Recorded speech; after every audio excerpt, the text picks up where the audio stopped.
الذي خلق الموت والحياة ليبلوكم أيكم أحسن عملا وهو العزيز الغفور আল্লাহ রাব্বুল আলামিন কোরআনুল কারীমের ভিতরে সূরা মুলকের ভিতরে জানিয়েছেন আল্লাযী খালাকাল মাউতা ওয়াল হায়াতা লিয়াবলুয়াকুম আইয়ুকুম আহসানু আমালা। আল্লাহ রাব্বুল আলামিন বলেন, দুনিয়ার ভিতরে আমি তোমাদেরকে সৃষ্টি করেছি, দুনিয়াতে সৃষ্টি করেছি তোমাদেরকে দুইটা জিনিস দিয়ে। জোরে বলেন, কয়টা জিনিস? দুইটা জিনিস দিয়ে তোমাদেরকে দুনিয়াতে প্রেরণ করেছি। এই দুইটা জিনিস হলো, তোমাদেরকে আমি মউত এবং হায়াত দিয়ে দুনিয়ার ভিতরে সৃষ্টি করেছি। সম্মানিত হাজিরিন, এই দুইটা জিনিস দিয়ে সৃষ্টি করার উদ্দেশ্য কি? আল্লাহ বলেন, লিয়াবলুয়াকুম আইয়ুকুম আহসানু আমালা, তোমাদের ভিতরে আমলে কে বেশি উত্তম, এই জিনিসটা আমি পরীক্ষা করতে চাই। আমার ভাইরা, এই দুনিয়ার জমিনে আমাদেরকে আল্লাহ রাব্বুল আলামিন প্রেরণ করেছেন আল্লাহর ইবাদত করার জন্য।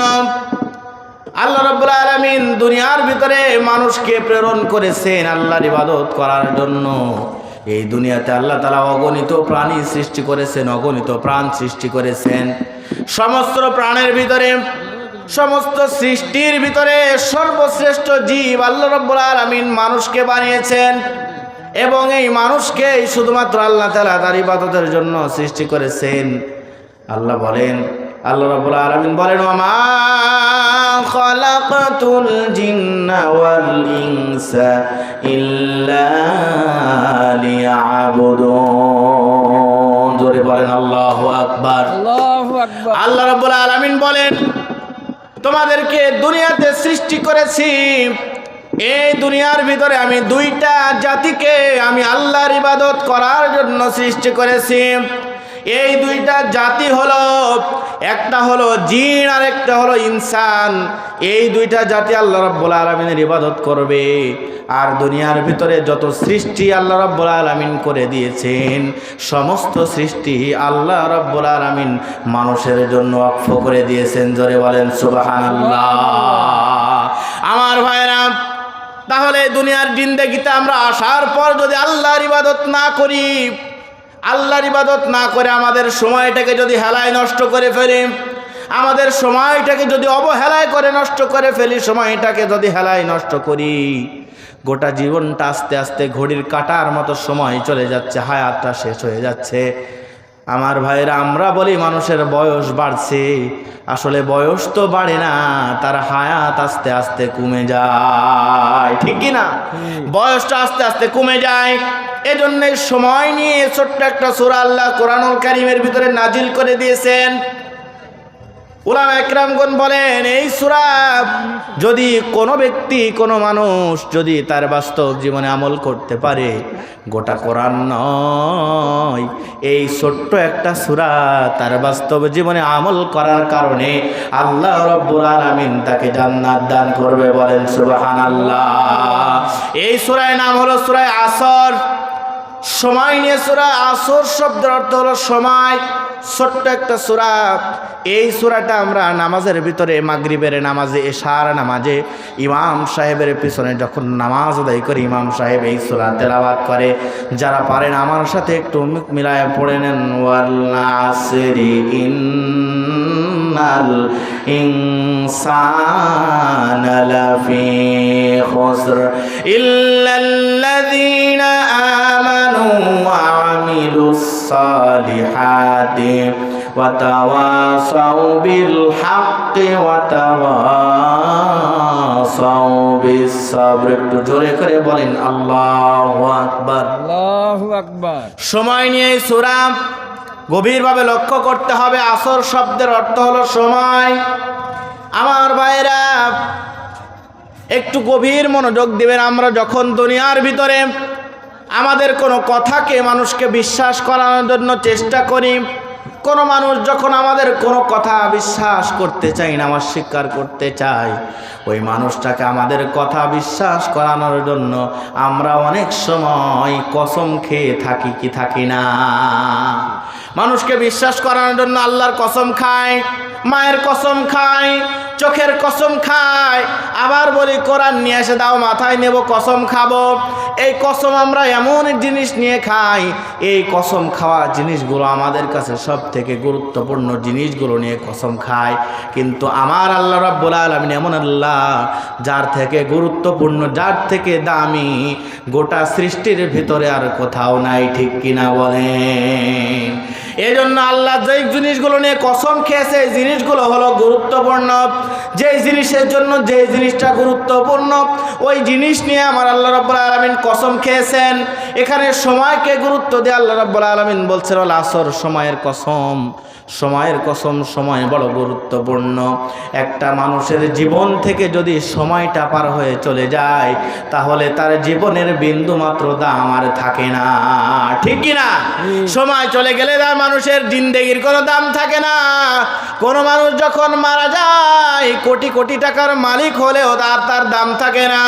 আপনি টাকা পয়সা দিয়ে বাড়ি করলেন, গাড়ি করলেন, শহরের বুকে জমি কিনলেন, স্ত্রী সন্তানদের জন্য কত কিছুই না দুনিয়াতে করলেন। চোখ দুটো যখন বুঝে যাবে, নিঃশ্বাসটা যখন চিরতরে বাহির হয়ে চলে যাবে, শেষ নিঃশ্বাস ত্যাগ করার পর আপনার পাঁচতলা টাইলস দিয়ে মোজাইক করা বাড়ির পাঁচতলা এসি রুম থেকে আপনাকে নিচে নামাতে আপনার প্রিয় মানুষগুলো 1 ঘন্টা সময় তারা হাতে নেবে না। দুনিয়ার ভিতরে যার জন্য যা কিছু করেন না কেন, শুধুমাত্র সময়টা হায়াত আপনার আছে বলে, আপনার নিঃশ্বাস প্রশ্বাস চলে বলে, আপনার চোখে পলক ফেলে বলে, আপনি চলাফেরা করেন বলে, আপনার প্রভাব প্রতিপত্তি আছে। কিন্তু দুনিয়ার জমিনে যখন আপনার হায়াত শেষ হয়ে যাবে, এই হায়াত শেষ হওয়ার পরে আপনাকে দুনিয়ার মানুষগুলো আর 1 পয়সা পরিমাণ মূল্য দিবে না। আপনার দেহটাকে তারা সুন্দর করে গোসল দিয়ে, কাফন দিয়ে, চকলেটের মতো মড়ায়ে কবরের ভিতরে মাটির তলে তারা আপনাকে গেড়ে দিয়ে আসবে। আমার ভাইরা, অন্তরের কান লাগাতে হবে। যখন মানুষের হায়াত ফুরিয়ে যাবে, এই মানুষগুলো দুনিয়ার ভিতরে যদি তার ইবাদত বন্দেগী না করে থাকে, আখিরাতের কোনো পুঁজি না থাকে, তাহলে ওই ব্যক্তির বিন্দু পরিমাণে কোনো দাম থাকবে না। এই জন্য আল্লাহ বলছে সময়ের কসম, ইন্নাল ইনসানা লাফি খুসর, নিশ্চয় সমস্ত মানুষ ক্ষতির মধ্যে নিমজ্জিত রয়েছে। সমস্ত মানুষ ক্ষতির মধ্যে নিমজ্জিত রয়েছে, মানুষ বিপদের মধ্যে নিমজ্জিত রয়েছে। তার সময়টাকে সে কোন পথে ব্যয় করছে, সময়টাকে সে যদি দুনিয়াদারি করতে গিয়ে ব্যয় করে, তার সময়টাকে সে যদি অন্যায় হেলায় খেলায় করে তার সময়টাকে নষ্ট করে দেয়, আল্লাহর হুকুম সে ঠিক মতো পালন না করে, নামাজ না পড়ে, রোজা না করে, হজ না করে, জাকাত না দেয়, কোরআনের বিরোধিতা করে, কোরআন নিয়ে যারা কোরআনের বিরোধিতা করতে চায়, ও আমার ভাইরা, এই সমাজে আল্লাহ রাব্বুল আলামিন আমাদেরকে সৃষ্টি করেছেন আল্লাহর ইবাদত করার জন্য। আমরা যদি আল্লাহর ইবাদত না করে দুনিয়াবি কাজকর্ম নিয়ে পড়ে থাকি, এই জন্য আল্লাহ রাব্বুল আলামিন বলছেন সমস্ত মানুষ ক্ষতির মধ্যে রয়েছে। এরপরে আল্লাহ রাব্বুল আলামিন একটা অপশন দিয়েছে, 4 শ্রেণীর মানুষের কথা আল্লাহ বলছেন। এই 4 শ্রেণীর মানুষ ক্ষতি থেকে বাঁচতে পারবে, এই 4 শ্রেণীর মানুষ বিপদ থেকে বাঁচতে পারবে। কোনো মানুষের ভিতরে যদি 4টা গুণ থাকে, 4টা গুণ যদি কোনো ব্যক্তি অর্জন করতে পারে, কোনো ব্যক্তি যদি 4টা গুণ বিশিষ্ট হতে পারে, এই 4টা গুণ যদি কোনো ব্যক্তির ভিতরে থাকে, ওই ব্যক্তি দুনিয়ার এই বিপদ থেকে বাঁচতে পারবে। জোরে বলেন আল্লাহু আকবার। তাহলে দুনিয়াতে যারা বিপদে থাকবে, এই বিপদের পথে আমরা থাকতে চাই নাকি বিপদ থেকে মুক্তি পেতে চাই? সবাই বলেন মুক্তি পেতে চাই না বিপদে থাকতে চাই? এই বিপদ থেকে আমরা বিপদের ভিতরে থাকতে চাই না, বিপদ থেকে মুক্তি পেতে চাই। তাহলে বিপদ থেকে যদি মুক্তি পেতে হয় আল্লাহর দেওয়া এই বিধান থেকে, কোরআনুল কারীম থেকে আল্লাহর দেওয়া 4টা পথ আমাদের জানার দরকার আছে না নাই? সবাই বলেন আছে না নাই? এই 4টা গুণ জানতে হবে, 4টা গুণ অর্জন করতে হবে, বাস্তব জীবনে আমল করতে হবে। ও আমার ভাইরা, ও আমার গাংনীর ভাইরা, আমার রায়পুরের মুসলমান ভাইরা, একটু গভীর মনোযোগ দিয়ে শুনবেন। কে কোথায় আছেন জানি না, বিভিন্ন মানুষ বাজারের ভিতরে বসে আছেন, বিভিন্ন মানুষ বাড়ি থেকে বসে মাইকের আওয়াজ শুনতে পাচ্ছেন। সবাইকে দৃষ্টি আকর্ষণ করছি, এই 4টা গুণ যদি আমরা অর্জন না করতে পারি, দুনিয়ার ভিতরে যদি এই 4টা গুণ আমাদের ভিতরে না থাকে, তাহলে আল্লাহর আযাব থেকে আমাদের আর কেউ বাঁচাতে পারবে না। আমার ভাইরা, তাহলে 4টা গুণ হলো সূরা আসরের 3 নাম্বার আয়াতে আল্লাহ রাব্বুল আলামিন কত সুন্দর করে জানাচ্ছেন, ইল্লাল্লাযীনা আমানু। প্রথম নম্বর গুণ হলো ঈমান আনতে হবে কার উপরে? জোরে বলে ঈমান আনবো কার উপরে? ঈমান আনতে হবে আল্লাহর উপরে। এই কথা আল্লাহ রাব্বুল আলামিন বলছেন এই সূরার ভিতরে। প্রথম নম্বর গুণ ইল্লাল্লাযীনা আমানু, ঈমান আনতে হবে। যেই ব্যক্তির ভিতরে ঈমান থাকবে ওই ব্যক্তি সেই দিন নিস্তার পেয়ে যাবে, বিপদ থেকে বাঁচতে পারবে। আমার ভাইয়েরা, আমার বন্ধুগণ, ঈমান শব্দের অর্থ হলো বিশ্বাস স্থাপন করা। কি করা? ঈমান শব্দের অর্থ হলো বিশ্বাস স্থাপন করা। আমানতু বিল্লাহি ওয়া মালাইকাতিহি ওয়া কুতুবিহি ওয়া রুসুলিহি ওয়াল ইয়াউমিল আখিরি ওয়াল কদরি খাইরিহি ওয়া শাররিহি মিনাল্লাহি তাআলা ওয়াল বাসি বাদাল মাউত। আল্লাহর উপর ঈমান আনতে হবে, আল্লাহর ফেরেশতার উপর ঈমান আনতে হবে, ফেরেশতাদেরকে বিশ্বাস করতে হবে, আল্লাহর পক্ষ থেকে প্রেরিত কিতাবকে বিশ্বাস করতে হবে, আল্লাহ রাসূলদেরকে, আল্লাহ রাসূলকে বিশ্বাস করতে হবে, আল্লাহর প্রেরিত নবী রাসূলগণের উপরে ঈমান আনতে হবে। আমার ভাইরা, আল্লাহ রাব্বুল আলামিন যে আমাদের রিজিক নির্ধারণ করেছে, রিজিকের উপর বিশ্বাস করতে হবে। আমাদেরকে আল্লাহ রাব্বুল আলামিন মৃত্যুর পরে যে আবার পুনরায় জীবিত করবে, এই কথার উপর বিশ্বাস করার দরকার আছে না না? এই কথাগুলো বিশ্বাস করতে হবে। এগুলোর নাম হলো ঈমান। ঈমানের শাখা প্রশাখা রয়েছে 77টি। একেবারে অল্প সময়ের কারণে এই শাখা প্রশাখা এখন বলা সম্ভব নয়। আল্লাহ রাব্বুল আলামিন যদি আবার কোনোদিন সুযোগ দেয়, শাখা প্রশাখা নিয়ে আমরা আলোচনা করব। মূল আলোচনার দিকে ফিরে যাই। বিপদ থেকে বাঁচার জন্য প্রথম নম্বর বলেছি ঈমান আনতে হবে। কি আনতে হবে বলেন? সবাই বলেন কি আনতে হবে? ঈমান আনতে হবে। এরপরে 2 নাম্বার গুণ হলো আপনি যে নির্ভেজাল ঈমান আনলেন, আল্লাহকে বিশ্বাস করলেন, আল্লাহর কিতাবের উপর ঈমান আনলেন, আপনি যে নবীদের উপর ঈমান আনলেন, আপনি যখন নির্ভেজাল ঈমান আনলেন, এই ঈমানটা ওয়া ইল্লাল্লাযীনা আমানু, ঈমান আনার পর ওয়া আমিলুস সালিহাত, এই ঈমানটা যখন আপনি আনলেন, আপনার অন্তর দিয়ে যখন আপনি বিশ্বাস করলেন, এই বিশ্বাসটাকে আপনাকে আমলে পরিণত করার দরকার আছে না না? আপনি যখন বিশ্বাস করবেন, আপনি যখন আল্লাহর বিধান জানতে পারবেন, আপনি যখন আল্লাহর কথা জানতে পারবেন, আল্লাহর উপরে যখন আপনি পরিপূর্ণভাবে ঈমান নিয়ে আসবেন, তখন আপনার কাজ হলো, যখন আল্লাহ রাব্বুল আলামিন দিয়েছেন বিধান, ওই বিধান মেনে নেওয়ার পর আপনাকে ওয়া আমিলুস সালিহাত, সঠিকভাবে নির্ভেজাল ইবাদত করে আল্লাহ রাব্বুল আলামিনকে বুঝাইয়ে দিতে হবে যে আমি একজন খাঁটি মুসলমান ঈমানদার। তাহলে 2 নম্বর গুণ হলো আমলে সালেহ করা, নির্ভেজাল আমল করা, ভেজাল মুক্ত ইবাদত করা। ও আমার ভাইরা, বাজারের ভিতরে যখন আমরা বাজার করতে যাই, বাজারের ভিতরে ঘুরতে ঘুরতে ভালো পণ্যটা আমরা সব সময় কেনার জন্য চেষ্টা করি। বেগুনের ভিতরে যদি পোকা থেকে যায়, এই পোকাওয়ালা বেগুনগুলো দাম দিয়ে আমরা কিনতে চাই না, ঠিক কিনা বলেন? বাজারের ভিতরে গিয়ে পোকাওয়ালা বেগুনগুলো আমরা চাই না। আমাদের কথা হলো, বেগুন যখন নেব, আলু যখন কিনবো, পটল যখন আমি কিনবো, টাকা দিয়ে কিনবো, পোকাটা আমি নেব কেন? ও আমার ভাইরা, ইমানের ক্ষেত্রেও আমাকে এই কথাই বলতে হবে। আল্লাহ রাসূল সাল্লাল্লাহু আলাইহি ওয়াসাল্লাম বলেন, দুনিয়া মাজরাতুল আখিরা, দুনিয়াটা হলো মুমিনদের জন্য হলো ক্ষেতস্বরূপ। এই দুনিয়াতে মুমিন যেভাবে চাষ করবে, দুনিয়াতে যেভাবে সে ইবাদত করবে, দুনিয়াতে সে যেভাবে আমল করে যাবে, এই আমল অনুযায়ী তাকে তার ফলাফল দেওয়া হবে।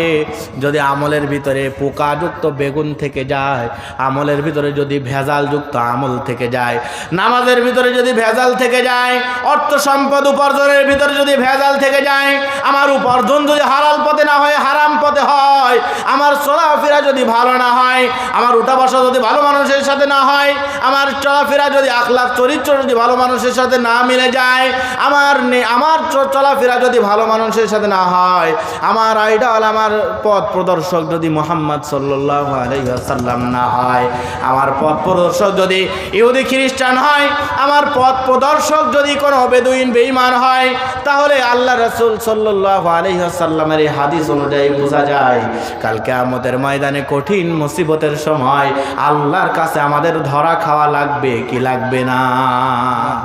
আল্লাহর কাছে অবশ্যই আমাদের ধরা খেতে হবে আমার ভাইরা। তাহলে প্রথম নম্বর গুণ হলো আমাদেরকে ঈমান আনার পরে আমাদের আমলে সলেহ করতে হবে, এটা 2 নাম্বার গুণ। 1 নাম্বার হলো আমল, 1 নাম্বার হলো ঈমান আনা, 2 নাম্বার হলো আমলে সলেহ করা, আর 3 নাম্বার গুণ হলো এই যে আমলে সলেহটা আমরা করছি, আমাদের নির্ভেজাল ঈমান, নির্ভেজাল আমল, এই নির্ভেজাল ঈমান এবং আমল মানুষের কাছে পৌঁছে দেওয়ার দরকার আছে না নাই? আমি নিজে ভালো কাজ করব, এই কাজটা মানুষকে করার জন্য উৎসাহিত করব। আমি নিজে ভালো কাজ করব, মানুষকে উৎসাহিত করব। অন্যায় কাজ থেকে আমি নিজে অবিরত থাকব, মানুষকে অবিরত রাখব। আল্লাহ রাব্বুল আলামিন বলেন, ওয়া তাওয়াসাউ বিল হক, সত্যর পথে থাকা, সত্যকে মানুষের কাছে প্রচার করা, মানুষকে অন্যায় থেকে দূরে রাখা, অন্যায় থেকে মানুষকে দূরে রাখা, নিজে অন্যায় কাজগুলো না করা। এইবার আমার ভাইরা, এই দুনিয়ার জমিনে আপনি যখন কোনো মানুষকে অন্যায় কাজ থেকে ফিরিয়ে নিয়ে আসবেন, কোনো ব্যক্তি নামাজ পড়ে না তাকে নামাজের জন্য ডাকতে যাবেন, কোনো ব্যক্তি যখন অন্যায় কাজের ভিতরে দুনিয়ার ভিতরে লিপ্ত থেকে যায়, আপনি সুদখোরের কাছে গিয়ে যখন দাওয়াত দিবেন দিন ইসলামের, তাকে যখন আপনি বলবেন ভাই সুদ খেও না, সুদ খাওয়া হারাম, যখন তাকে কোরআন হাদিস দিয়ে আপনি বোঝা যাবেন, আপনাকে বাধা বিপত্তির সম্মুখীন হতে পারে, বিভিন্ন রকম বিপদ আপদ বালা মুসিবতে পড়তে হতে পারে। এজন্য আল্লাহ রাব্বুল আলামিন সর্বশেষ বলছেন, ওয়া তাওয়াসাউ বিস সাবর, বিপদ আপদ বালা মুসিবত যত রকম বিপদ আসুক না কেন, বিপদে ধৈর্য ধারণ করার দরকার আছে না নাই? আল্লাহ রাব্বুল আলামিন বলেন, ইন্নাল্লাহা মা'আস সাবিরিন, নিশ্চয় আল্লাহ তাআলা ধৈর্যশীলকে পছন্দ করেন। আমার ভাইরা, তাহলে এই 4টা গুণ যে আমরা বর্ণনা করলাম সংক্ষিপ্ত সময়ের ভিতরে, এই অল্প সময়ের ভিতরে যেই 4টা গুণ আমরা শুনলাম, এই 4টা গুণ যদি আমরা বাস্তব জীবনে আমল করতে পারি, তাহলে দুনিয়ার ভিতরে বিপদগ্রস্ত মানুষদের থেকে আমরা বাঁচতে পারবো কি পারবো না?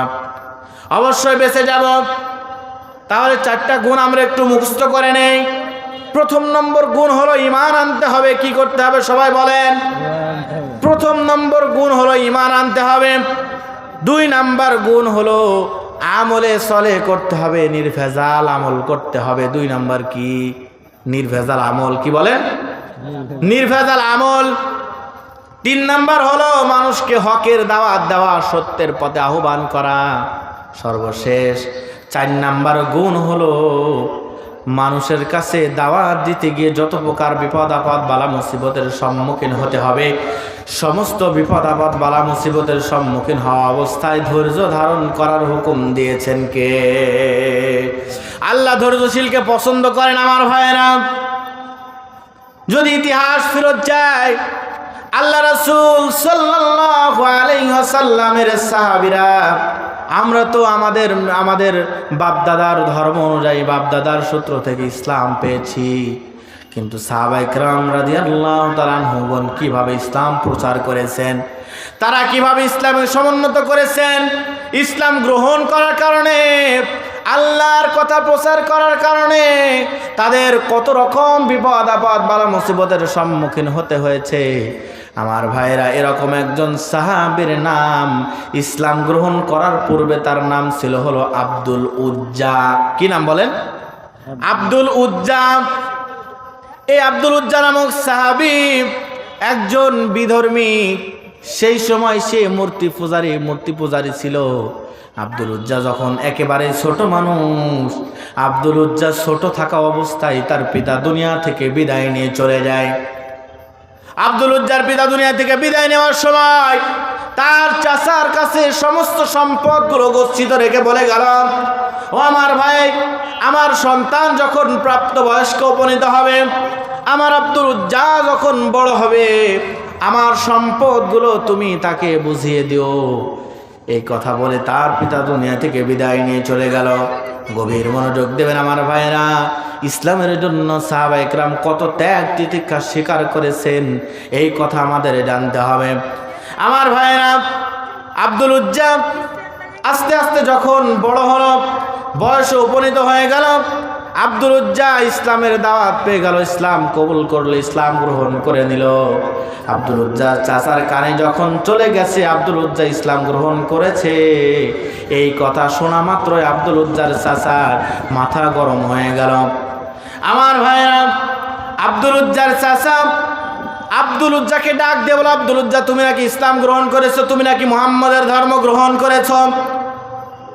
যদি তাই হয় তুমি এখন ইসলাম ছেড়ে দাও। তুমি যদি ইসলাম না ছেড়ে দাও, তোমার বাপের রেখে যাওয়া তোমার পিতার সম্পদগুলো আমি তোমাকে একটুও দেব না। আমার ভাইয়েরা বলেন তো, আমাদের যদি অফার দেওয়া হয় যে তুমি যদি ঈমান ছেড়ে দাও, তুমি যদি অমুক কাজ করো, তুমি যদি অমুক জিনিস ছেড়ে দিতে পারো, তোমার নামে 1 বিঘা জমি লিখে দেওয়া হবে, 2 বিঘা জমি লিখে দেওয়া হবে, এই কথা যদি আমাদেরকে বলা হয়, আমাদের ঈমানের যে হালত, আমরা ঈমান কিন্তু ছেড়ে দেওয়ার জন্য অনেক মুসলমান প্রস্তুত হয়ে যাব, ঠিক কিনা? তার বাস্তব প্রমাণ হলো এখনকার ঈমান 500-1000 টাকায় বিক্রি হয়ে যায়, রাতারাতি ঈমান বিক্রি হয়ে যায়, টাকার বিনিময়ে ঈমান বিক্রি হয়, নামাজের সময় পার হয়ে চলে যায় শুধুমাত্র কিছু টাকার জন্য। 500-1000 টাকার জন্য মুসলমান আল্লাহর ডাকে সাড়া দেয় না। সেই সময় সাহাবীদের ঈমান কত শক্ত ছিল আমার ভাইয়েরা। আব্দুল উজ্জাকে যখন এই কথা বলেছে, তুমি যদি ইসলাম না ছাড়ো, মুহাম্মদের ধর্ম যদি ছেড়ে না দাও, তোমার বাপের রেখে যাওয়া কোটি কোটি টাকার সম্পদ আমি তোমাকে একটিও দিব না। আব্দুল উজ্জা এক বাক্যে সে জোরে সোরে সজোরে গলায় উত্তর দিয়েছে, চাচা, আপনি যেহেতু এই কথা শুনেই ফেলেছেন, আমি ইসলাম গ্রহণ করে ফেলেছি, আপনার কাছে আমি বলতে চাই যে আমি তো ইসলাম ছাড়বো না, বরঞ্চ আমি আপনাকে ইসলামের দাওয়াত দিচ্ছি, আপনি ইসলাম কবুল করে নেন। আল্লাহু আকবার। কত ঈমান, কত সত্য ঈমান হলে, কত পাকাপুক্ত ঈমান হলে এমন কথা একজন মুসলমান বলতে পারে? আব্দুল উজ্জা বলছে, চাচা, আমি এমনি এমনি ঠুনকো কথা ঈমান আনিনি, আমি মানুষের শুধুমাত্র শোনা কথা ঈমান আনিনি, আমি এই ইসলাম সম্পর্কে অনেক জেনেছি, বুঝেছি, ইসলাম সম্পর্কে অনেক খোঁজ খবর নিয়েছি, আমি খোঁজ খবর নিয়ে দেখেছি, আমি যে ধর্মের উপরে অধিষ্ঠ আছি ওই ধর্মটা সত্য নয়, ইসলাম ধর্মই হলো সব থেকে সত্য ধর্ম এবং সত্যের পথ। জোরে বলেন সুবহানাল্লাহ। আব্দুল উজ্জা চাচা বলল, যদি তাই হয়, তোমার গায়ের কিনে দেওয়া পোশাকটা, তুমি যে পোশাকটা পরে আসো, এই পোশাকটা তো আমার টাকা দিয়ে কেনা, তুমি যদি ঈমান না ছেড়ে দাও, তোমার গায়ের পোশাকটাও আমি ছিনিয়ে নেব। আব্দুল উজ্জা বলল, চাচা, আপনার পোশাক আমার দরকার নাই। পোশাকটা খুলে আব্দুল উজ্জার চাচার মুখের দিকে ছুঁড়ে মারল।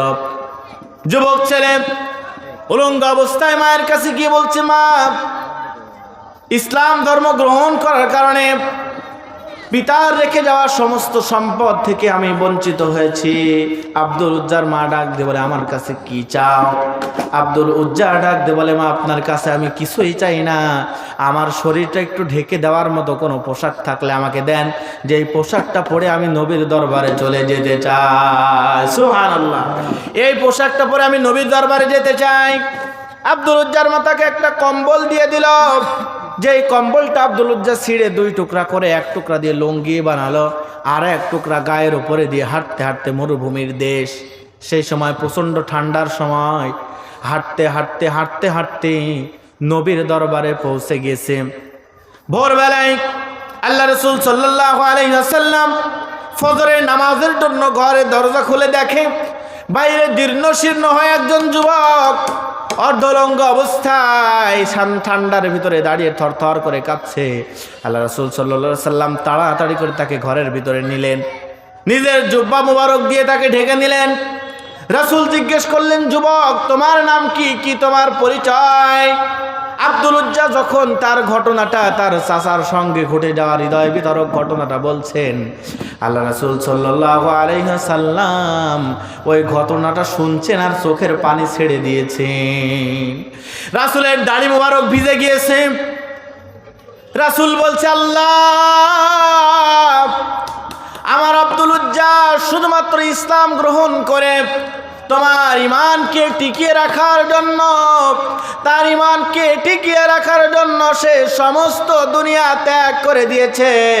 তুমি তাকে কবুল করে নাও, তার জন্য তুমি জান্নাতের ভিতরে ঘর বানায় দাও। সুবহানাল্লাহ বলেন। তা আল্লাহর কাছে দোয়া করলেন, আল্লাহ জান্নাতে ঘর বানায় দাও। আব্দুল উজ্জাকে আল্লাহ রাসূল সাল্লাল্লাহু আলাইহি সাল্লাম আসহাবে সুফফার ভিতরে তাকে রেখে দিলেন, কোরআনের শিক্ষা দিলেন। আব্দুল উজ্জা এত জোরে জোরে কোরআন তেলাওয়াত করে, সাহাবীরা আল্লাহ রাসূলের কাছে অভিযোগ দিল, ইয়া রাসূলুল্লাহ, আব্দুল উজ্জা এত জোরে জোরে কোরআন তেলাওয়াত করে, আব্দুল উজ্জার তেলাওয়াতের কারণে আমাদের তেলাওয়াতে বড় ডিস্টার্ব হয়। আল্লাহ রাসূল বললেন, ও আমার সাহাবারা, তোমরা যাই বলো আর তাই বলো, আমার আব্দুল উজ্জার নামে সম্মানিত হাজিরিন, আল্লাহ রাসূল সাল্লাল্লাহু আলাইহি সাল্লাম আব্দুল উজ্জাকে ডাক দিয়ে তার নাম পরিবর্তন করে তার নাম খুলে দিলেন আব্দুল্লাজিল বাজাদাইন। আব্দুল্লাজিল বাজাদাইন শব্দের অর্থ হলো দুই কম্বলের অধিকারী। সম্মানিত হাজিরিন, এইবার আব্দুল্লাজিল বাজাদাইন জোরে জোরে কোরআন তেলাওয়াত করে। এই কোরআন তেলাওয়াতের কথা আল্লাহ রাসূল সাল্লাল্লাহু আলাইহি সাল্লামের কাছে বিচার দেওয়ার পর রাসূলুল্লাহ সাল্লাল্লাহু আলাইহি সাল্লাম বলে দিলেন, আব্দুল উজ্জা যত কষ্ট ত্যাগ তিতিক্ষা করেছে, আব্দুল উজ্জা জোরে জোরে কোরআন তেলাওয়াত করবে, তাকে তোমরা বাধা দিও না।